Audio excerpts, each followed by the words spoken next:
Señoras y señores, bienvenidos y bienvenidas a la cuenta pública del Ministerio de Vivienda y Urbanismo en la región del Maule.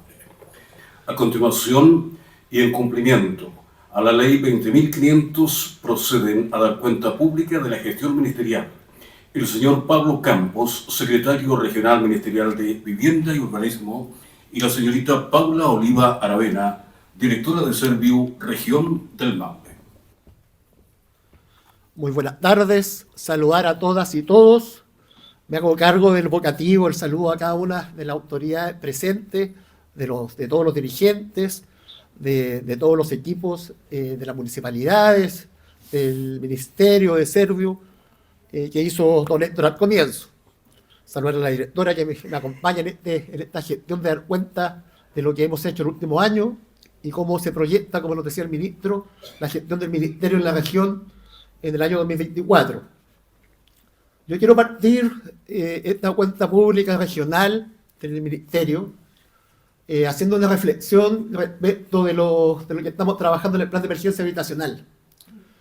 El ministro siempre plantea la necesidad de urgencia, siempre plantea que hubo que tomar una decisión a nivel del Parlamento de que a través de una ley, que es la ley 21.450, se defina, ¿no es cierto?, asumir esta emergencia habitacional y se defina hacer un plan de emergencia que la aborde.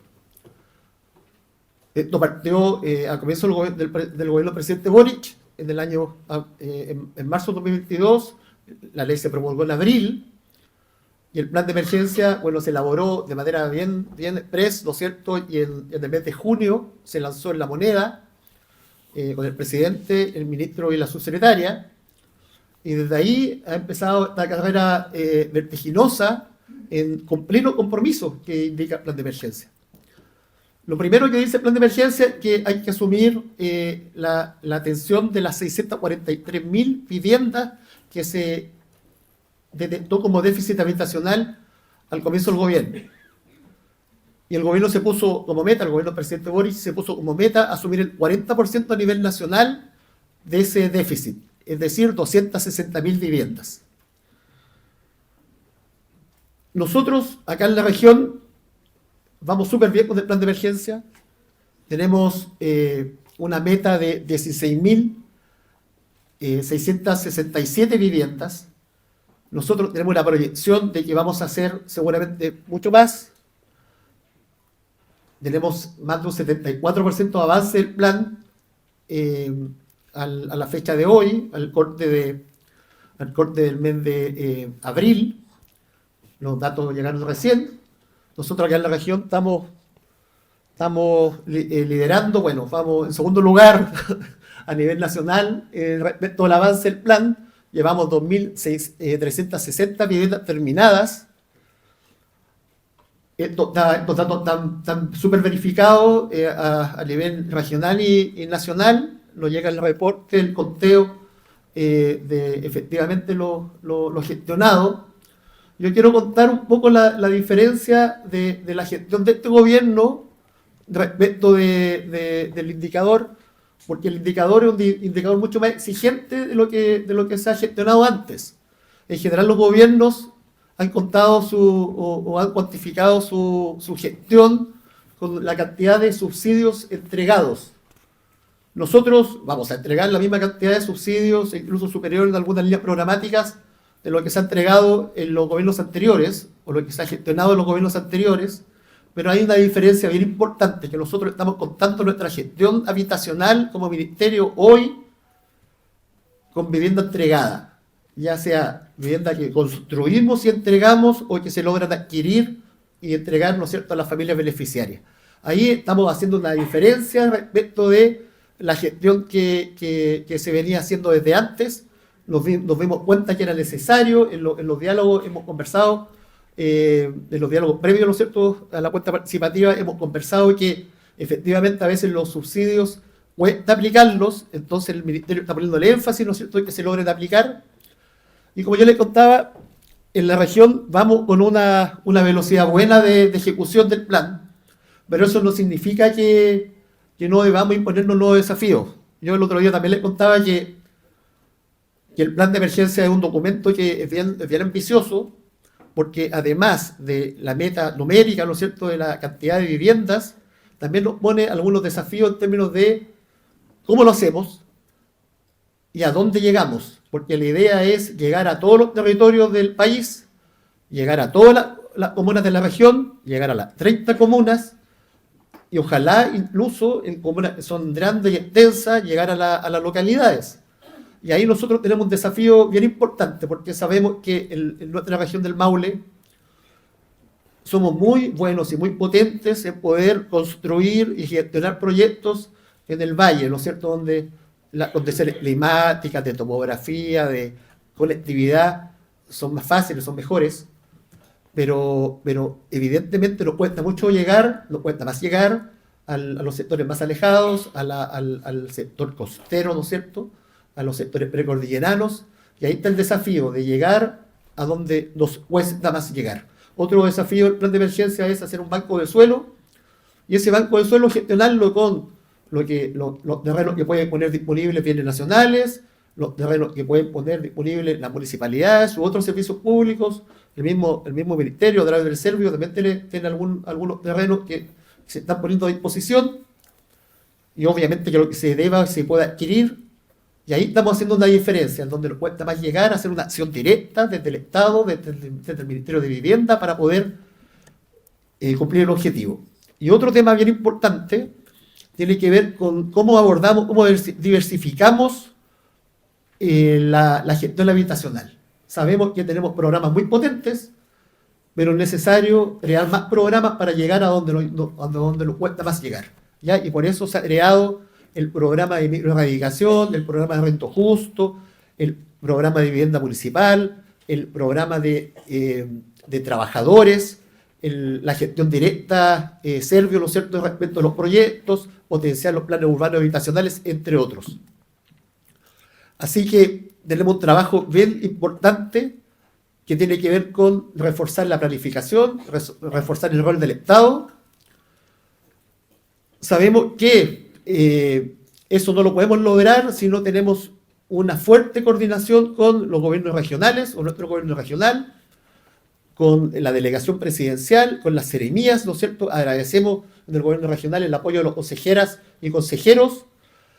Agradecemos también el trabajo y la perseverancia de cada uno de los dirigentes, que nos permiten impulsar, ¿no es cierto?, estar encima de los procesos, que las cosas sucedan, que las cosas pasen, que nos permiten destrabar a veces algún nudo crítico de algún proyecto, y también destacar que es necesario, y nosotros lo hemos puesto como foco de gestión, hacer un trabajo mucho más potente, una relación más importante con las municipalidades. ¿Por qué? Porque nos permiten estar más en el día a día con cada una de las comunidades y la ciudadanía.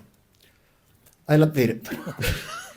Bueno, complementando lo que planteaba el Ceremi, tal como lo decía, este plan de emergencia habitacional lo que busca es tratar de diversificar también la línea programática que el Ministerio ha puesto a disposición para cubrir el déficit habitacional en todas sus líneas.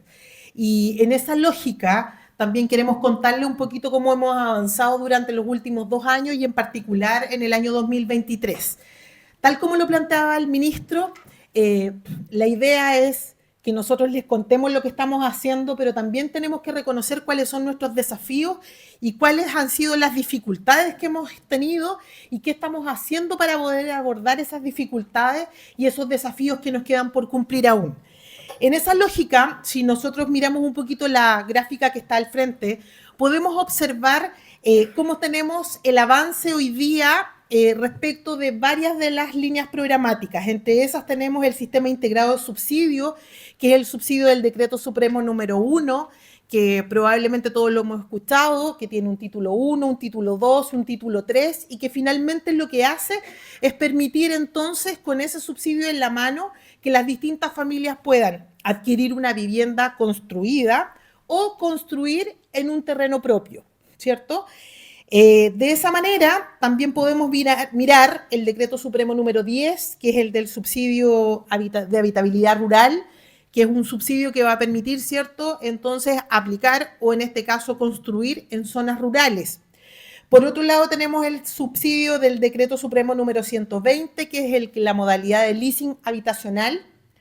Por otra parte, tenemos el programa de integración social y territorial, que está enmarcado en el Decreto Supremo número 19, pero que es importante entender que el Decreto Supremo número 19 no es un subsidio a la persona. Este Decreto 19 lo que permite en este caso es que el Ministerio de Vivienda es quien le presta los recursos a las empresas constructoras para que puedan ejecutar sus proyectos habitacionales.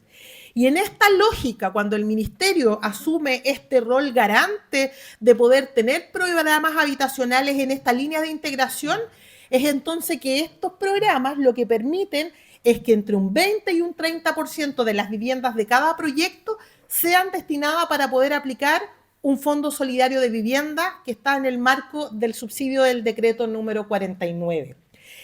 En esa lógica, además tenemos también por el decreto 49, que es el del Fondo Solidario de Vivienda, tenemos también para la adquisición de vivienda construida.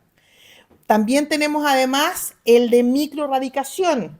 Y en otra línea además, el que probablemente casi todos más conocen, que es el Fondo Solidario en Construcción en Nuevos Terrenos, el CNT también del decreto 49.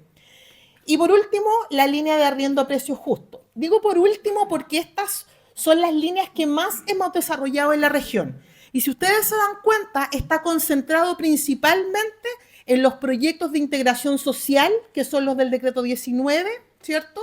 Y en el decreto 49, en construcción en nuevos terrenos, ¿cierto? Eso es donde principalmente está el fuerte.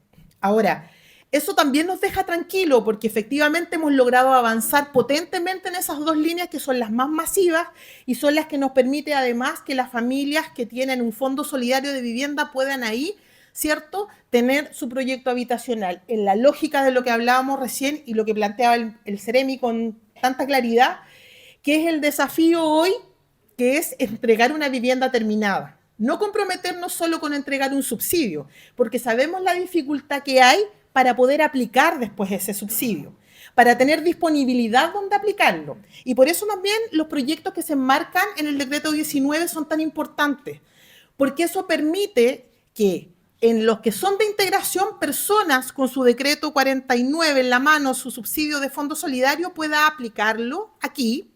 Y también aquellas familias que tienen un subsidio en la mano del decreto supremo número 1, en su título 1, 2 o 3, dependiendo el tipo de proyecto. Ahora, ¿qué cosa surge el año 2023 respecto a esto? Algo muy importante. Cómo el Estado de Chile recupera el rol garante que tiene también de cómo aplicamos estos subsidios habitacionales en los distintos proyectos habitacionales. Y hoy día en los proyectos del DS-19, todas aquellas familias que quieren acceder para poder tener una de las viviendas que están en el marco del programa de integración, ¿cierto?, para aplicar su decreto 49, su subsidio que lo tiene en la mano, necesita postular en un llamado. Ya no es golpear la puerta de la inmobiliaria si es que la inmobiliaria me da un cupo. Es el Estado de Chile el que garantiza cómo se genera ese cupo. Y en esa lógica lo que va a suceder, y es lo que ya empezó a suceder a fines del año 2023, es que el Ministerio de Vivienda, en este caso a través de la Ceremi, desarrollamos un llamado y cada una de las familias que tiene su subsidio en la mano puede postular a un proyecto en particular.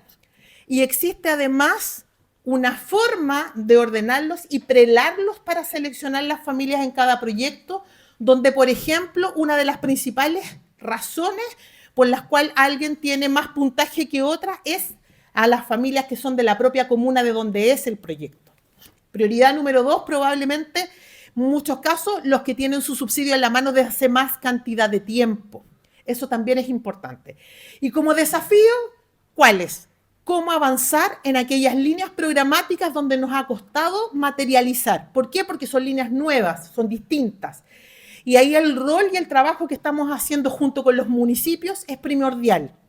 Tenemos líneas de trabajo como los centros comunitarios de cuidado y el de vivienda municipal, por ejemplo. Están marcaditos abajo los que estamos trabajando. Hay otros, tal como los decía el Ceremi, como el programa de ejecución directa, que es de ejecución directa del ministerio, por lo tanto tenemos que hacerlo a través de Serviu. como en terrenos que sean nuestros, además, y de gestión propia. Por lo tanto, hay un trabajo importante en aquello y también de recuperar suelo que puede tener bienes nacionales y que pueda transferirnos a nosotros como Servio para desarrollar. Y en la línea de los centros comunitarios de cuidado, contarles que ya tenemos 2 en ejecución en el año 2023. Uno en la comuna de Chanco, uno en la comuna de Poyuhue. Y en este momento nos encontramos trabajando en poder tener 4 proyectos de centros comunitarios para el año 2024, 2 en zona rural, 2 en zona urbana. Y ahí el trabajo es relevantísimo con los municipios. Los municipios están disponibles o no para poder tener en su territorio ese centro comunitario. El trabajo que estamos haciendo hoy día es levantar todas las iniciativas que podamos tener, priorizar las que podamos tener para el 2024 y lo que no alcancemos a hacer el 2024, tratar de aumentar para el año 2025. Entonces, esos son los principales desafíos que estamos trabajando, Seremi. Directora, contar también que, bueno, varios de los asistentes hoy nos acompañaron en un seminario que organizó la directora, donde efectivamente logramos tener expositores.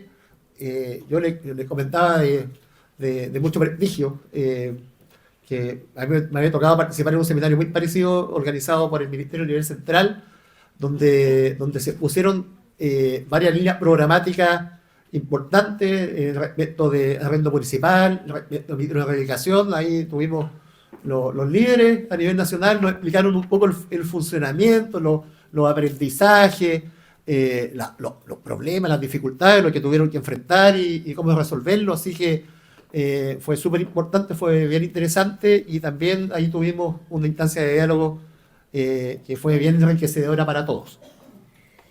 Efectivamente, en esa misma línea también es importante contar que tuvimos un año complicado.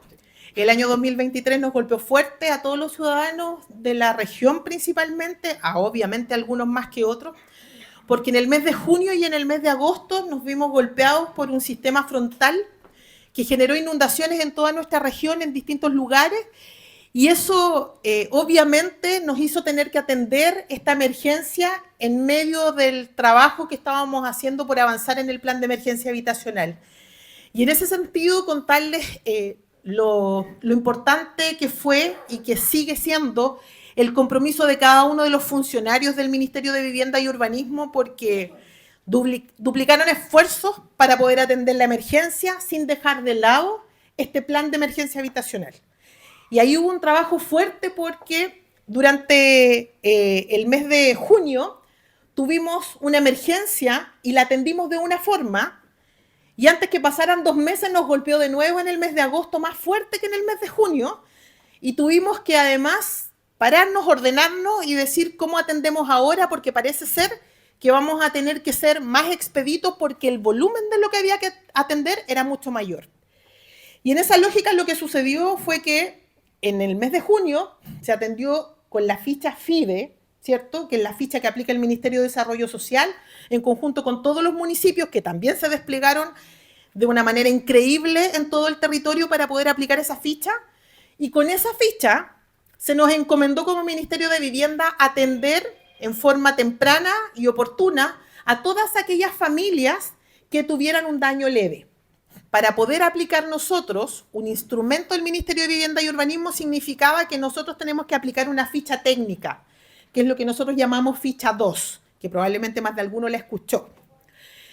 Esa ficha 2 lo que nos arrojó fue definir si efectivamente esas familias tenían una afectación leve, y cada una de las familias que tuvo una afectación leve recibió una tarjeta de banco de materiales, que podía ser hasta 50 UFs.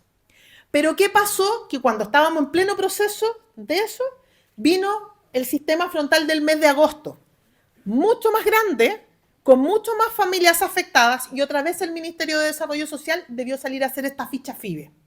En muchos casos con una doble afectación, familias que se afectaron en junio y que después en agosto se afectaron mucho más. ¿Y de qué manera se atendió en agosto? En agosto el presidente Boric, junto con el Ministerio del Interior, dijo tenemos que hacer algo distinto para poder atender con más rapidez. Y ahí surgió que con la ficha FIBE que aplicaba el Ministerio de Desarrollo Social, todas aquellas familias que tuvieron una afectación leve en esa ficha se atendieron con recursos del Ministerio del Interior con un instrumento que se llama bolsillo electrónico. Y ese bolsillo electrónico vino a reemplazar la tarjeta de banco de materiales que entregamos la primera vez nosotros. Y ese bolsillo electrónico, que también podía ser hasta 50 UFs, ¿era para qué? Para que cada familia en condición de autoconstrucción pudiera reparar su vivienda. Entonces, ¿cuál era el mandato para el Ministerio de Vivienda? En ese caso, atienda a todas aquellas familias que tengan una afectación mayor, pero además lo vamos a atender con un subsidio habitacional. Por lo tanto, ¿a quiénes podemos atender? Solo aquellos que son hábiles de recibir un subsidio. Por lo tanto, personas que arrendaban no podían recibir un subsidio. Personas que tienen más de una propiedad tampoco pueden recibir un subsidio habitacional. Entonces, el universo que tuvimos que atender de familias que eran hábiles de atender, finalmente, 3.533 familias, que se les aplicó su ficha 2 y que se trabajó en poder entregarle un subsidio. Ese subsidio podía ir desde una tarjeta de banco de materiales para autoconstrucción, una tarjeta de banco de materiales con asistencia técnica, que es cuando hay necesidades de cosas que no se pueden autoconstruir, sino que se requiere una asistencia técnica para ello, mejoramientos de vivienda y reposición de viviendas. Y en esa lógica, ¿qué es lo que sucede hoy día? Es que nosotros ya hemos atendido y asignado el 85% de los subsidios y trabajamos incansablemente para cubrir y asignar el otro 15% restante. ¿Cuál es ese 15% restante? Todas aquellas familias, no todas, pero muchas, que tienen una afectación mayor y que en muchos casos requiere un trabajo distinto. ¿Por qué? Hay algunas familias que pueden volver a construir en el mismo terreno donde estaban, pero hay muchas otras que estaban en un terreno que no tiene las condiciones para volver a construir ahí. Y el instrumento que probablemente vamos a poder entregar es un subsidio de adquisición de vivienda construida, para que vaya y compre una vivienda en otro lugar.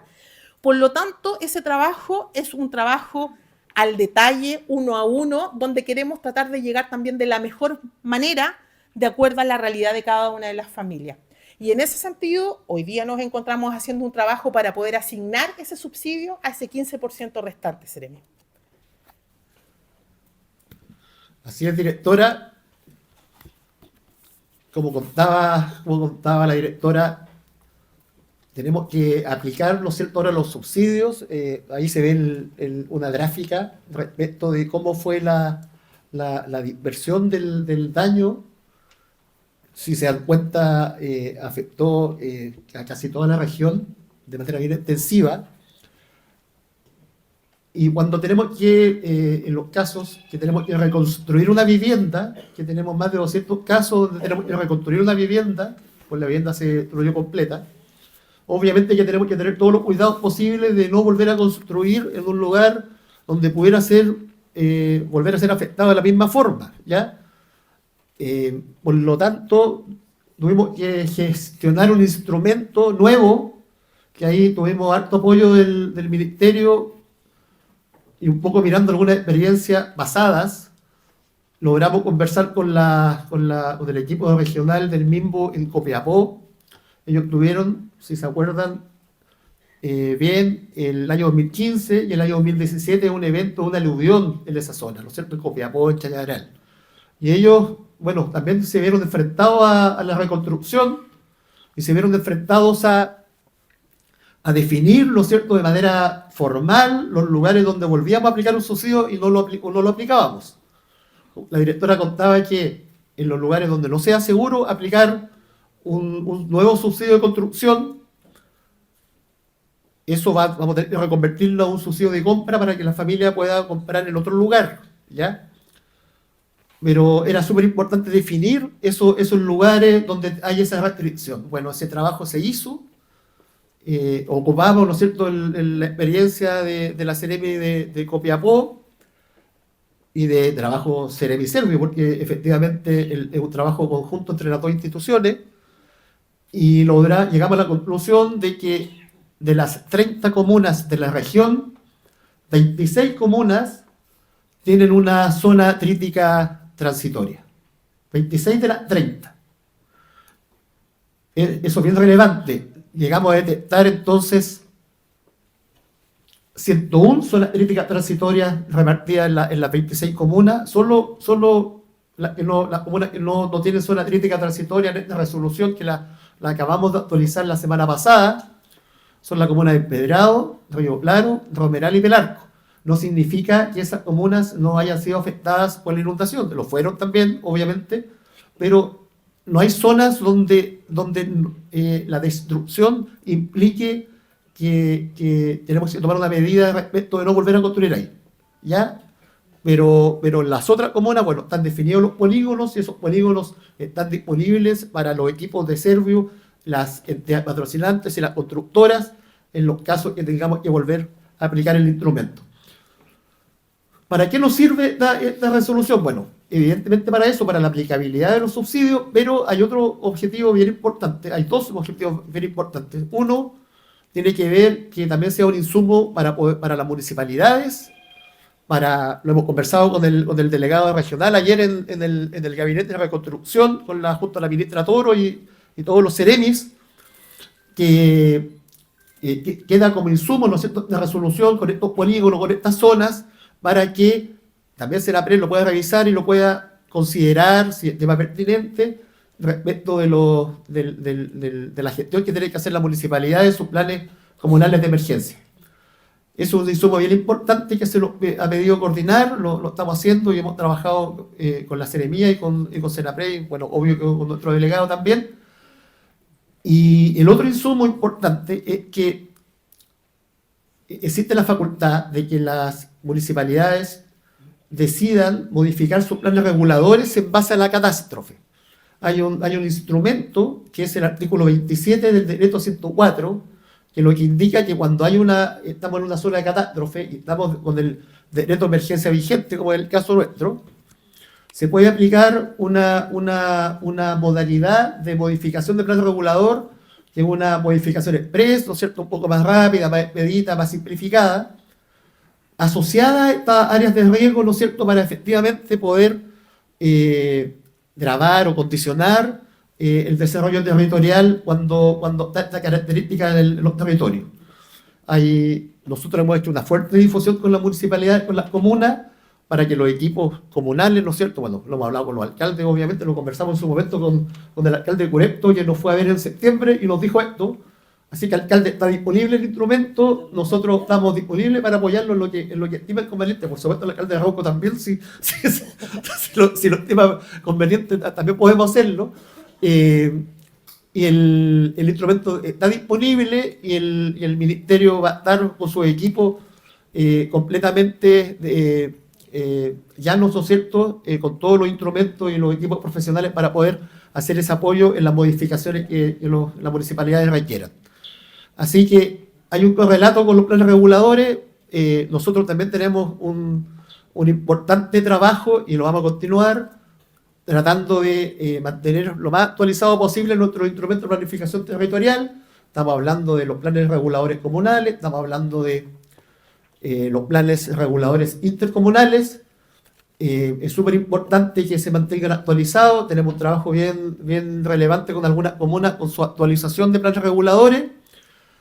Y obviamente que hay algunas comunas que requieren una actualización urgente, dado las múltiples variables, ¿no es cierto?, que tienen que ver con los riesgos, ¿no es cierto?, asociados a la catástrofe, como el caso de Constitución, por ejemplo, donde toda la zona del río Pataquito también está en esa lógica. Así que estamos súper disponibles a seguir trabajando y seguir impulsando junto al gobierno regional, junto a nuestro delegado, junto a las seremías, ¿no es cierto?, y las municipalidades, para poder tener ese trabajo lo más al día posible. Director. Bueno, en lo que planteaba el Seremi hay un trabajo importante que, tal como lo planteó en delante en el saludo nuestra subsecretaria, los instrumentos de planificación territorial, obviamente, en este caso particular, se intervienen y se trabaja en ello en virtud de esta catástrofe, ¿cierto? Pero también estos instrumentos de planificación territorial son los que nos van a permitir también avanzar en otra arista que es parte del compromiso de este gobierno y del Ministerio de Vivienda, que es el Plan de Ciudades Justas. ¿Cómo trabajamos el plan de ciudades justas de la mano con este plan de emergencia habitacional? ¿Cómo hacemos para que todas estas viviendas que tenemos este déficit que cubrir, ¿cierto?, conversen en un territorio amable, un territorio conectado, un territorio más justo, que nos permita tener espacios de participación, espacios comunitarios, que nos permita tener lugares de encuentro y mejorar la conectividad dentro de nuestros propios territorios? Y en esa lógica, nosotros hemos estado trabajando en tratar de potenciar además cada una de las líneas programáticas que tenemos que responden a este plan de ciudades justas, tanto en vialidad urbana como en parques y espacios públicos, pavimentos participativos, barrios y pequeñas localidades. Y en ese sentido, hoy día nos encontramos con 55 proyectos en ejecución en todo el territorio, distribuidos en las 4 provincias. 15 proyectos de vialidad urbana, 15 proyectos de parques y espacios públicos, 17 proyectos de pavimentación participativa, 8 barrios y pequeñas localidades. Importante señalar que en esta lógica de los proyectos que tenemos en ejecución, eso es sumamente relevante, pero también es importante entender que junto con ello hay una gran cartera de proyectos que se sigue trabajando en sus diseños para que podamos ir materializando en los años venideros. Y también es importante señalar que en este plan de ciudades justas también la intencionalidad de potenciar líneas programáticas que en los últimos años quizás no hemos tenido tanto volumen como quisiéramos, como nos pasa, por ejemplo, en pavimentos participativos.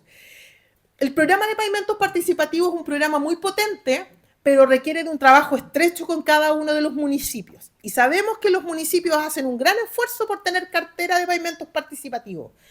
Y en esa lógica también nuestro compromiso es tratar de potenciar, ¿cierto?, la cantidad de recursos disponibles que tengamos en esa línea para poder tener más proyectos en pavimento participativo. En ese sentido también es muy relevante la organización ciudadana. Los proyectos de pavimentos participativos requieren de una organización de los propios vecinos, de un comité que está detrás, ¿cierto?, para poder trabajar en esa línea. Por lo tanto, sin las organizaciones, sin los municipios, no podríamos avanzar. Y en ese sentido tenemos un desafío para tratar de potenciar la línea de pavimentos participativos, por ejemplo. Pero también tenemos líneas como la de vialidad urbana, donde hoy en día nos encontramos haciendo proyectos de gran envergadura, como por ejemplo el mejoramiento de Avenida Maipú y Januario Espinosa en Linares, el eje de la 26 Sur aquí en la ciudad de Talca. Durante este año pretendemos tratar de empezar con la ejecución del eje de la circunvalación de Diego Portales en Curicó. Y si bien de repente uno dice no son tanta cantidad de proyectos, pero son proyectos de gran envergadura que además tampoco podríamos llevar a cabo si no fuera con recursos del gobierno regional, donde están disponibles la gobernadora y todos sus consejeros para poder financiar en forma conjunta con el Ministerio de Vivienda estas grandes obras de vialidad urbana. Por lo tanto, para nosotros es muy relevante entender que este plan de ciudades justas no lo podemos hacer solos. Es un trabajo colaborativo con las organizaciones, con los municipios, con el ministerio, con el gobierno regional y también, como lo decían delante el Ceremi, con la coordinación con otros ministerios, con el Ministerio de Desarrollo Social que evalúa nuestros proyectos, con otras instituciones u otros servicios como el de vialidad muchas veces que son parte de la conectividad que tenemos que hacer entre cuando nos encontramos entre la vialidad urbana que se cruza con la vialidad interurbana, con la dirección de obras hidráulicas cuando tenemos que intervenir un canal o cuando tenemos que intervenir otra infraestructura, con la Dirección General de Aguas. Por lo tanto, no son trabajos aislados, sino hay una coordinación encabezada por la delegación presidencial que nos permite articularnos para que estas cosas funcionen. Efectivamente, no podríamos llevar a cabo estas iniciativas que son tan importantes para contribuir efectivamente a tener ciudades justas. Así que en esa línea, Ceremi, es donde estamos trabajando, tratando de potenciar lo que tenemos que hacer y con una cartera grande, importante, de proyectos en etapas de prefactibilidad y de diseño, pero que eso no los vamos a poder materializar si no seguimos trabajando en la misma lógica. Así es. Y bueno, y cuando hablamos de equidad territorial, nosotros tenemos algunos programas bien emblemáticos que, que nos permiten traer justicia a las distintas localidades y barrios de nuestra región. Entre ellos tenemos el programa Quiero mi barrio, que uno personalmente, a mí me gusta mucho el programa porque pone en el mismo nivel la gestión social, la gestión comunitaria y la gestión de obras o la gestión de proyectos. Se construye, ¿no es cierto?, una estructura social, ¿no es cierto?, una estructura comunitaria que permite fortalecer las decisiones de los vecinos para poder tomar decisiones respecto de los proyectos que se van a ejecutar. Hoy, en la región tenemos 14 barrios en ejecución, están distribuidos en 8 comunas. Tenemos 5 barrios en la comuna de Talca, 2 barrios en Parral, y en las comunas de Maule, San Clemente, Cauquenes, Curicó y Teno y Molina tenemos un barrio en cada una. Tenemos además, acabamos de seleccionar 2 nuevos barrios, año 2024, próximo a iniciar este año, que es el San Pablo de San Javier y Villa Santa María el Alto de Constitución. Estamos próximos, ¿no es cierto?, a iniciar, bueno, estamos iniciando 3 barrios nuevos, Villa Primavera en Molina, Los Huertos San Clemente, que tenemos una actividad el sábado, ¿no es cierto?, el hito inaugural, y Villa Carlos González, que ya hicimos el hito inaugural hace algunas semanas atrás, en Maule. En las gestiones que estamos llevando a cabo, que están como más presentes, tenemos el reforzar, ¿no es cierto?, la gestión con la comuna de Talca. Ahí tenemos 3 barrios seleccionados el año 2020 que tenemos que efectivamente marcar un poco más de presencia y velocidad en la ejecución. Estamos hablando de Faustino González en la etapa 1 y 2 y Sargento Rebolledo. También tenemos el barrio de Abate Molina, que han finalizado 2 de sus 3 proyectos de la cartera de gestión de obra y tenemos pendiente en ejecución el Paseo Launer, que en la actualidad lleva un 40% de avance de obra y estimamos que pueda a fin de año, ¿no es cierto?, poder ser entregado.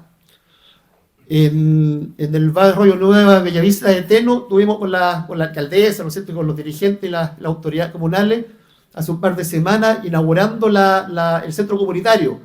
Ahí pasamos de una sede social que tenía originalmente el barrio a darle una nueva jerarquía, a ampliarla, ¿no es cierto?, y convertirla en otra cosa, convertirla en un centro comunitario que tiene un equipamiento que permite una funcionalidad mucho mayor, actualizada a los tiempos, y traerle, ¿no es cierto?, calidad de vida, ¿no es cierto?, a cada uno de los vecinos del sector.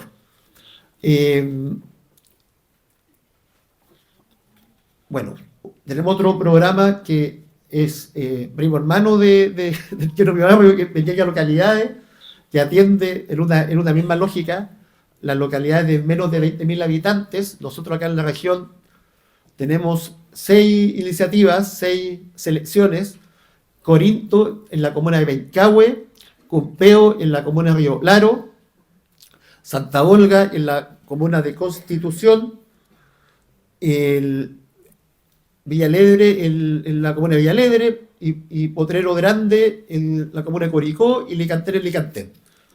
Ahí en Corinto, por ejemplo, inauguramos hace poco la obra detonante, que es la plazoleta acceso a la localidad. La municipalidad está gestionando los proyectos, ¿no es cierto?, del resto de la cartera, licitando, ¿no es cierto?, la ingeniería y las especialidades. Y en Cumpeo, por ejemplo, también entregamos la obra detonante. En Santa Olga está en ejecución la obra detonante, que es los murales a cielo abierto, que esperamos que pueda estar entregado eso durante el primer semestre del 2024. En Villa Alegre tenemos entregada la obra detonante conservación de luminarias de estación, y en las 2 nuevas localidades que seleccionamos hace poco, Potrero Grande, que fue selección regular por concurso, y Licantén, que fue una asignación directa detonada por la emergencia, ¿no es cierto?, y traer un poquito de equidad territorial a la localidad que ha sido tan afectada por las inundaciones. Estamos en la etapa de gestionar los convenios de colaboración e implementación con la municipalidad. La directora hacía mención a los pavimentos participativos. Nosotros, cuando siempre hacemos el ejercicio de comparar el antes y el después. Nosotros acabamos de seleccionar el llamado número 33 del programa. Es un programa que lleva más de 30 años. Cuando partió atendía principalmente sector urbano, que por lo general, por ejemplo, entraba el programa el PMB, que hacía el alcantarillado, que hacía el agua potable, ¿no es cierto? Casetas sanitarias a veces incluso en las mismas ciudades, y por lo general complementaba el proyecto o los recursos con una postulación al programa de pavimento participativo que venía después. Eso era seguramente hace 30 años atrás. A mí me tocó cuando yo partí, 20 años atrás también, un poco todavía era esa realidad, 25 años atrás. Pero hoy hemos avanzado harto, y en general el programa está enfocado en la atención de la región, está enfocado en los sectores rurales, en las localidades más alejadas. E incluso estamos atendiendo veredas, no solo calzadas, que es lo que históricamente hacíamos. Entonces, bueno, estamos bien contentos porque es un programa muy valorado por la comuna, muy valorado por los sectores. Tuvimos un proceso bien importante en términos de participación de postulación en el llamado número 33. Tenemos 13 proyectos seleccionados que atienden a 11 comunas, que son Cauquenes, Colbún, Constitución, Curepto, Curicó, Maule, Pelarco, Río Claro, Sagrada Familia, San Javier y San Rafael. Un monto de selección de 2.903 millones de pesos, bien importante. Estamos interviniendo 17 calles, 17 pasajes. Tenemos 4.400 metros lineales de intervención, lo que es bien relevante. Y yo quiero hacer una mención a cómo logramos trabajar este tipo de proyectos. Nosotros, para poder tener la disponibilidad presupuestaria del programa, necesitamos sacarle raíz a la ficha, ¿ya? Y para eso tenemos que tener todos los proyectos aprobados sus diseños. Es decir, aquí teníamos la selección, los distintos comités, ¿no es cierto?, se habían ganado el programa, tenían los recursos, pero nos faltaba el trámite de conseguir el RS. Acá faltaba el diseño, la aprobación de un diseño de un proyecto, ¿no es cierto?, que como los proyectos selectivos se van actualizando, había el único proyecto que nos faltaba era en la localidad de Putú, en la comuna de Constitución. Había un permiso que se había vencido y era necesario actualizar ese permiso con la Dirección de Vialidad. Y bueno, ahí yo lo llamé al Ceremi del Ministerio de Obras Públicas, del MOP. El Ceremi ágilmente ahí conversó con el director de Vialidad. El director de Vialidad aprobó el proyecto. Nosotros logramos meter los ciertos proyectos en la aprobación de la carpeta, y la Ceremi de Desarrollo Social a mí me llamó ayer diciéndome el proyecto tiene RS porque ya está completo y lo estamos anunciando respecto de su factibilidad, y lo vimos ahí con el delegado ayer en la actividad de la ministra Toro que tuvimos en el Gabinete de Reconstrucción. Así que, gracias a la coordinación intersectorial hemos avanzado, gracias a la coordinación intersectorial podemos funcionar. Es fundamental el trabajo coordinado con el gobierno regional, con nuestro delegado presidencial, con cada uno de los seremis que nos apoyan en el día a día, por supuesto con las municipalidades que gestionan desde los territorios, desde sus equipos. Nosotros ahí manifestamos, yo siempre voy a manifestar toda la disposición a poder apoyar la gestión que hacemos en conjunto, y por supuesto cada uno de los vecinos, de las comunidades, de los dirigentes, que sin el apoyo de ellos, sin la gestión de ellos, sin que estén encima, ¿no es cierto?, obviamente que los resultados que tenemos no serían los mismos. Valorar esa gestión, valorar que entendemos que son parte clave en el éxito de lo que hacemos, y hacemos un llamado, bueno, primero agradecerles a todos los que mencioné, que apoyan, ¿no es cierto?, la gestión que hacemos desde la Ceremi y el Servio en el día a día. Agradecerles, reiterar ese agradecimiento y valorar e invitarlos a seguir trabajando de la misma forma para poder seguir mostrando los resultados que tenemos hasta ahora. Muchas gracias.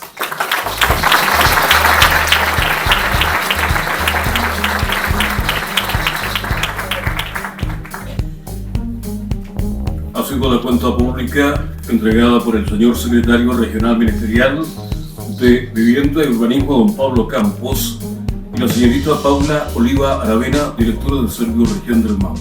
Ministerio de Vivienda y Urbanismo, Gobierno de Chile. Chile avanza contigo.